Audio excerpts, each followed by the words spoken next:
wabarakatuh. Selamat siang mahasiswa struktur bangunan.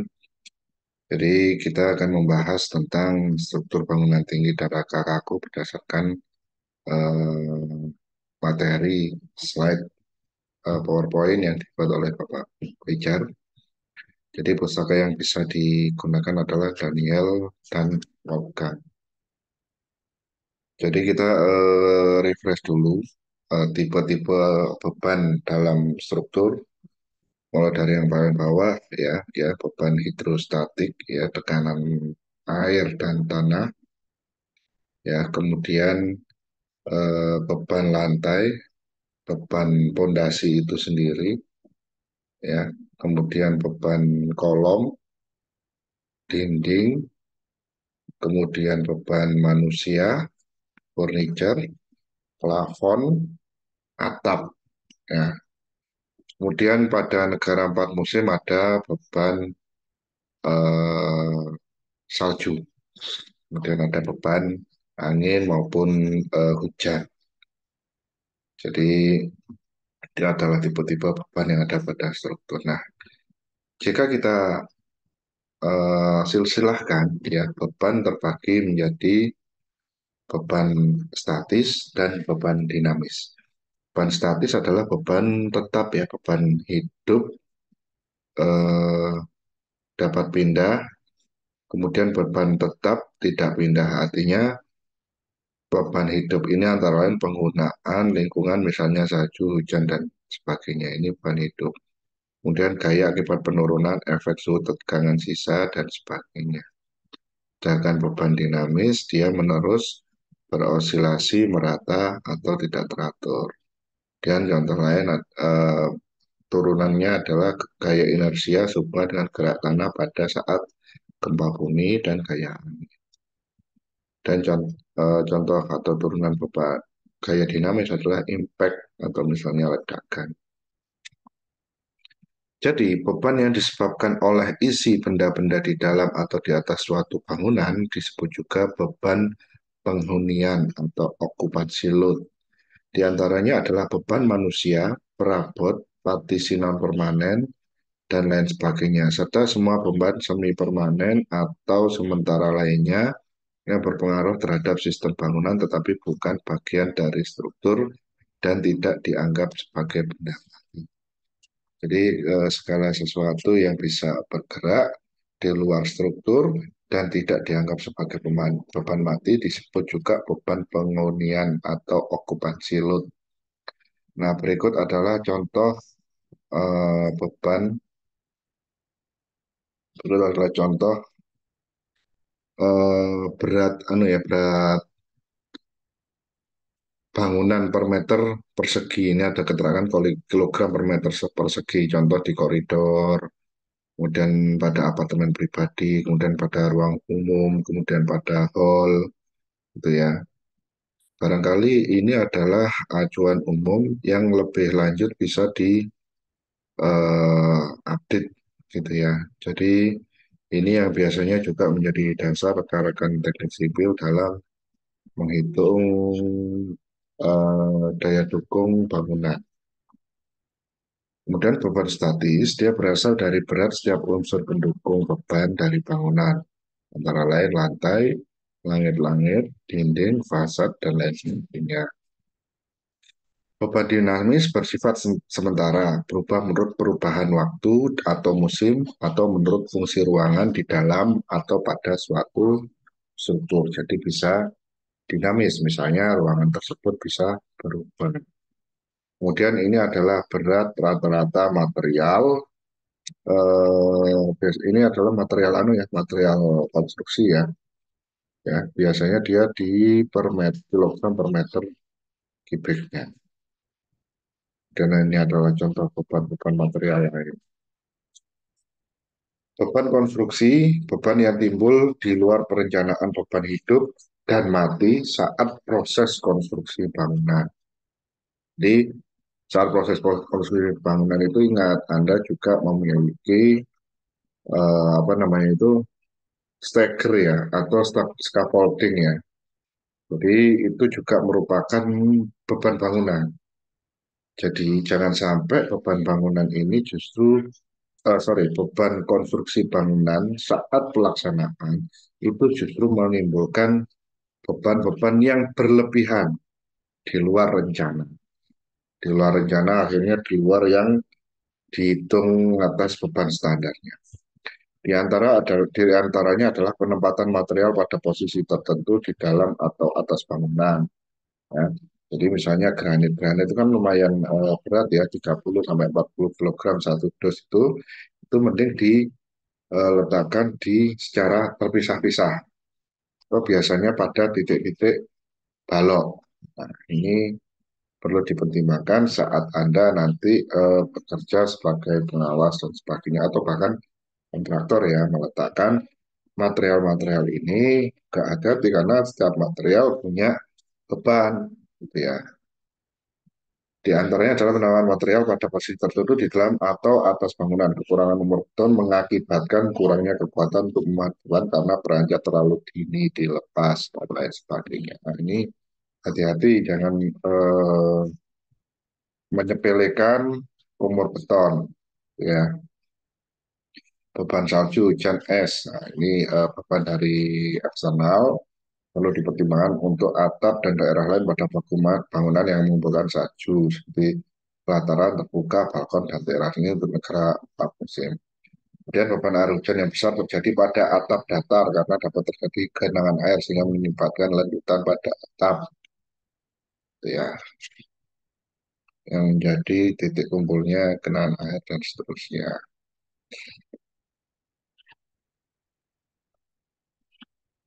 Ini pada daerah beban salju khas di luar negeri. Dan hewan angin. Bencana angin pada awalnya tidak rentan terhadap akibat beban lateral seperti angin karena besarnya pada dinding dan komponen bangunan lainnya sehingga beban angin tidak dapat mengatasi beban gravitasi yang terjadi. Mulai abad 20 dipergunakan rangka baja yang cukup ringan, balok berbentang lebar, komponen bangunan ringan lainnya mengakibatkan berkurangnya berat bangunan hingga mengurangi kekuatan lateral sehingga beban angin menjadi masalah besar sehingga beban angin ini perlu diatasi. Aksi angin yang cukup besar ke lebih dari satu muka bangunan akan menyebabkan lentur ganda. Ini ada angin pada satu muka dan angin pada dua muka.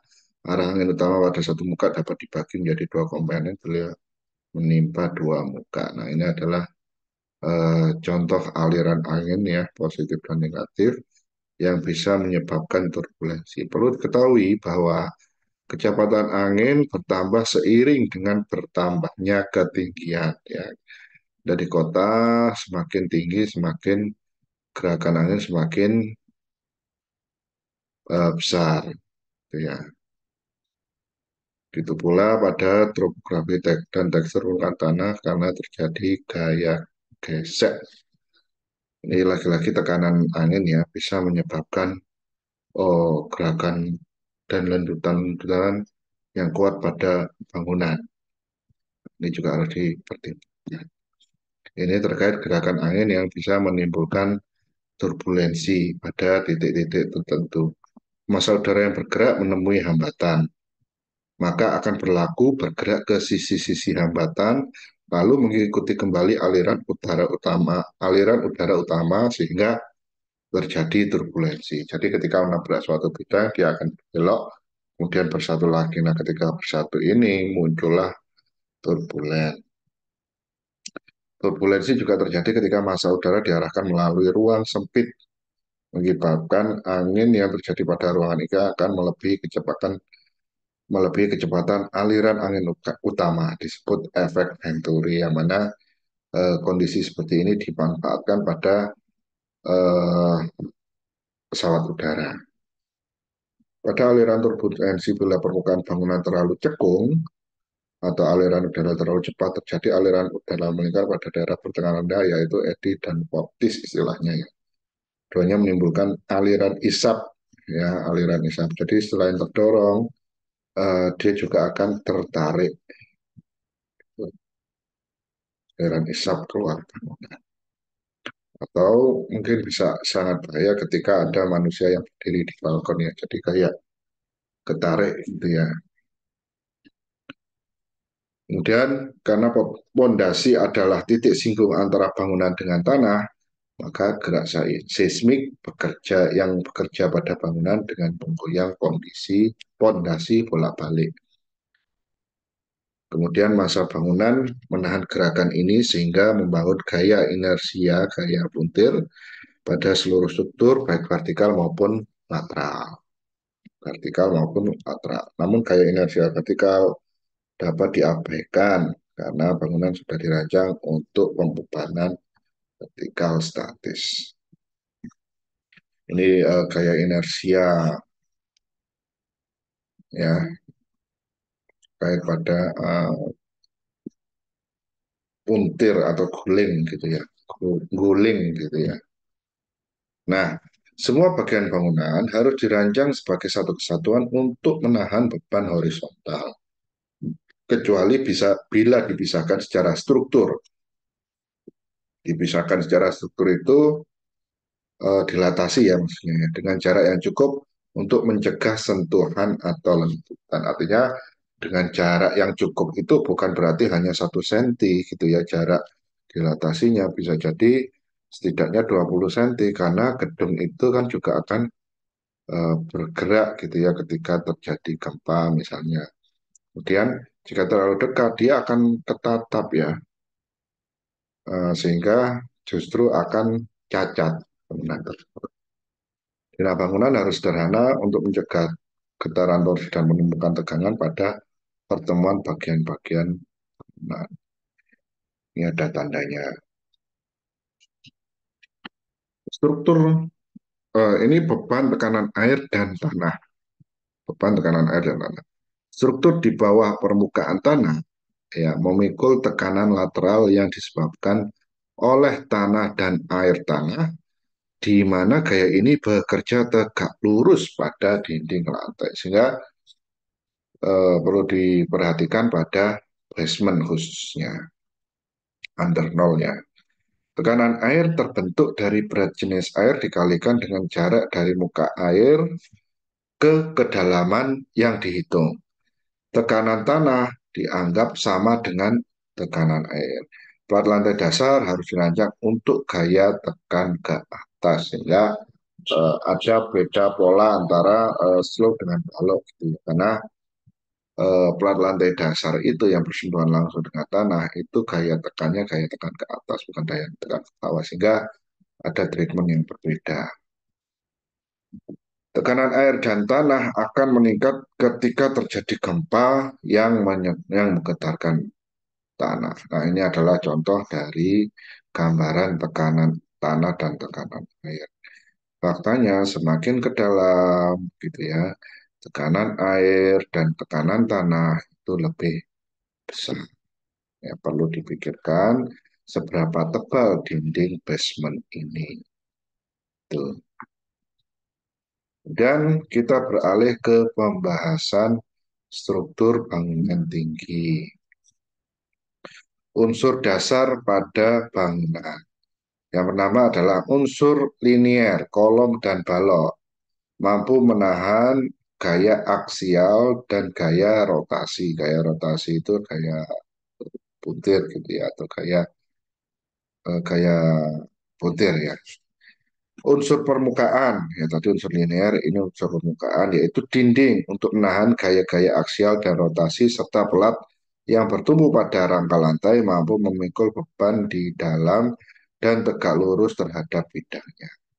Dan unsur spasial, pembungkus fasad atau inti core, misalnya dengan mengikat bangunan agar berlaku sebagai suatu kesatuan. Ini adalah contoh-contoh penggunaan atau sistem struktur pada bangunan tinggi. Pertama adalah dinding pendukung sejajar. Ini dia menggunakan anu ya, shear wall berupa dinding pemikul atau bearing wall. Kemudian inti dan dinding pendukung. Ya, jadi ini core wall yang kotak di tengah, kemudian sekelilingnya adalah bearing wall. Ini adalah kotak berdiri sendiri. Kemudian ini plat ganti lever ya. Jadi di tengah ini adalah core wall ya. Servol pada inti core. Kemudian plat lantainya itu terdiri dari ganti lever. Kemudian plat rata berupa rigid frame. Kemudian interspasial ini hampir sama dengan cantilever, akan tetapi berbeda dalam apa namanya ya, kolom-kolomnya itu berspasi gitu ya. Kemudian struktur gantung yang mana ini ada core di tengah dan ada kolom-kolom di tepi, dan pada potongan struktur di situ ada bracing pada jarak tertentu di beberapa lantainya. Ini adalah stagger truss ya, itu perkuatan-perkuatannya itu berspasi ya. Pada lantai genap ya atau sebaliknya itu diberi struktur rangka batang yang membentuk segitiga. Nah, inilah yang kita bahas nomor 9, yaitu struktur rangka kaku atau rigid frame. Nah, rigid frame ini sebenarnya juga bisa eh, rigid frame ini sebagai struktur dasar sebenarnya juga bisa dikombinasikan dengan rangka atau struktur-struktur penguat seperti core. Ya, core ini basicnya adalah shear wall. Kemudian rangka truss ya seperti steker truss ini rangka truss pada fasadnya diberi penguatan-penguatan. Tuh. Dan ada istilahnya belt truss. Ini nanti akan dibahas pada materi-materi berikutnya. Kemudian pada nomor 13 ini cube in cube. Jadi ada kolom-kolom berdekatan gitu ya, berdekatan, ada celah-celah untuk pintu. Kan tetapi dia ini antara tub itu kan tabung ya. Tabung ada tabung luar, ada tabung dalam. Tabung dalam itu biasanya digunakan untuk lift dan utilitas lainnya. Dan ada tabung banyak gitu ya. Nah, ini adalah perbandingan jumlah lantai bangunan yang biasa digunakan. Eh, ini adalah perbandingan struktur bangunan yang biasa digunakan sesuai dengan jumlah lantai bangunan. Nah, ini perkuatan-perkuatannya ada yang berupa beton, ada yang berupa baja.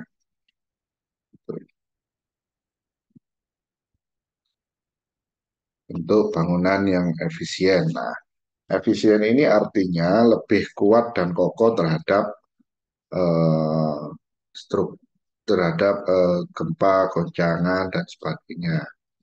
Berbentuk prisma segitiga yang mengerucut ke atas, gitu ya, itu paling utama. Seperti Burj Khalifa itu kan itu berjenjang ya, dari bawah itu besar dan semakin ke atas semakin kecil. Akan tetapi bangunan seperti itu core di tengahnya untuk transportasi vertikal maupun untuk tempat utilitas itu tetap berada di tengah.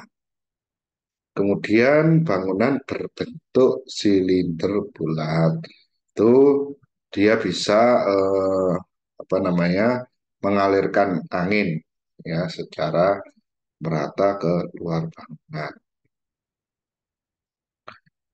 Nah, ini adalah respon struktur bangunan untuk mencegah keruntuhan.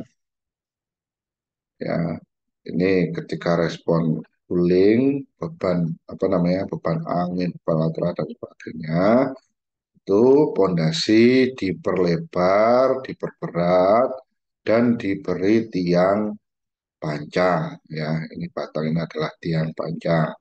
Itu untuk guling maupun gelincir, maupun kalau tiang panjang itu juga vertikal ya, vertikal atau beban vertikal ya, beban ke bawah.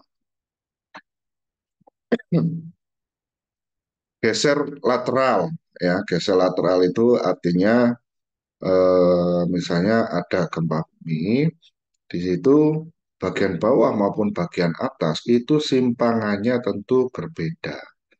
Semakin tinggi bangunan, simpangannya itu semakin besar. Simpangan itu artinya awalnya bangunan begini ya, kemudian atau berdiri tegak, kemudian geser ke kiri. Itu lantai paling atas misalnya itu geser ke kirinya 10 cm, lantai paling bawah barangkali hanya 1 cm. Nah, solusinya apa? Kita berikan bracing diagonal. Bisa berupa baja, beton, dan sebagainya. Atau kita perkuat pada titik kolom dan balok berupa apa namanya penopang kaku juga. Ini pernah saya terapkan pada proyek yang saya, proyek dengan menggunakan struktur beton dengan bentang 10 meter. Kemudian beban gravitasi, torsi, dan tekuk bisa diatasi dengan memasang dinding geser. Sehingga itu pentingnya dinding geser tersebut juga perlu di apa namanya, perhatikan. Pengaturan ukuran elemen ya. Pengaturan ukuran elemen ini artinya ini dihitung oleh rekan-rekan teknik sipil. Kemudian kita tentang sistem struktur rangka kaku atau rigid frame. Ya, rangka kaku atau rigid frame merupakan aksi struktural yang berbeda dengan jenis kolom dan balok karena adanya titik hubungan kaku antara elemen vertikal dengan elemen horizontal. Kekakuan titik hubung ini memberikan banyak kestabilan terhadap gaya lateral. Jadi struktur post and beam, ini post itu maksudnya itu kolom, beam itu maksudnya balok, terletak sederhana di atas ujung kolom. Apabila dibebani, sudut yang dibentuk antara kolom dan balok ini, balok singgung ujung balok berubah. Jadi sudutnya berubah. Struktur rangka kaku balok dan kolom terhubung secara kaku. Ini yang sebelah kanan ya. Meskipun dibebani, sudut antara garis singgung ujung balok dengan garis singgung ujung kolom tetap konstan 90 derajat. Jadi ini perbedaan antara struktur kolom dan balok yang lepas dengan struktur kolom yang balok yang terhubung secara kaku. Ini yang baris pertama ini apabila dibebani secara vertikal. Kalau yang bawah apabila dibebani secara horizontal. Sehingga rangka kaku atau rigid frame itu sangat penting dalam menjaga kestabilan bangunan. Ini adalah contoh ya, rigid frame ini memang sengaja diekspos ya. Ini the frame dari South Korea tahun 2018. Sengaja diekspos dan membentuk dan rigid frame-nya itu diperlihatkan. Nah, rangka kaku ini ya ternyata macam-macam ya, rangka melintang sejajar, rangka pembungkus, rangka melintang dua arah, rangka pada grid poligon. Nah, ini keterangannya yang nomor satu adalah rangka melintang dua arah ya, melintang dan meluncur gitu ya. Kemudian bungkus eksternal dan internal ini merupakan struktur cube in cube ya, tabung dalam tabung. Kemudian bungkus eksternal dengan rangka inti internal itu tadi core gitu ya. Atau jika tidak membutuhkan core bisa jadi tetap dengan rigid frame saja. Jadi yang bisa menentukan struktur mana yang dipilih gitu ya itu adalah rekan-rekan dari teknik sipil. Akan tetapi kita sebagai arsitek setidaknya juga harus mengetahui sistem-sistem struktur yang umum dipakai oleh dan dihitung oleh teman-teman teknik sipil. Ini adalah contoh yang lain, Lakeshore Drive Apartment, Espandero. Rangka kaku bertingkat, gedung bertingkat banyak. Nah, ini adalah gaya-gaya yang bekerja, momen lentur untuk defleksi, misalkan kolom-kolom yang mengalami tekan, ini ya. Kemudian lendutan. Lendutan disebabkan oleh lentur cantilever. Cantilever itu kan gantung ya. Ketika rangka melawan momen guling. Defleksi disebut shear lag atau frame racking. Gaya geser pada kolom dan balok menyebabkan terjadi momen lentur pada batang-batang tersebut. Deformasi total superposisi dari lendutan dan defleksi. Nah, barangkali ini ya, ini sama dengan gerakan ini plus gerakan ini. Nah, ini juga yang bisa memahami gaya aksial ada momen lentur.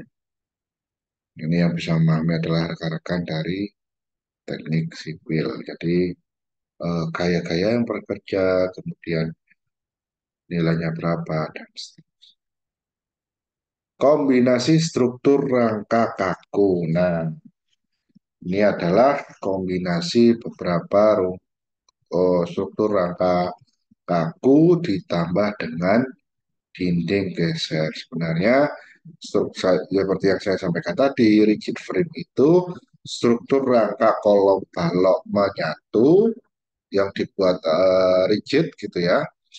Dan untuk perkuatannya terhadap gaya-gaya aksial ditambah dengan dinding geser. Untuk penjelasan akan dijelaskan pada slide atau maaf penjelas pada video berikutnya. Tetap ini rangka kaku plus dinding inti geser ya. Jadi core gitu ya. Jadi terima kasih atas perhatiannya. Mohon maaf apabila ada kekurangan. Nanti kita lanjutkan dengan tanya jawab. Terima kasih. Assalamualaikum warahmatullahi wabarakatuh.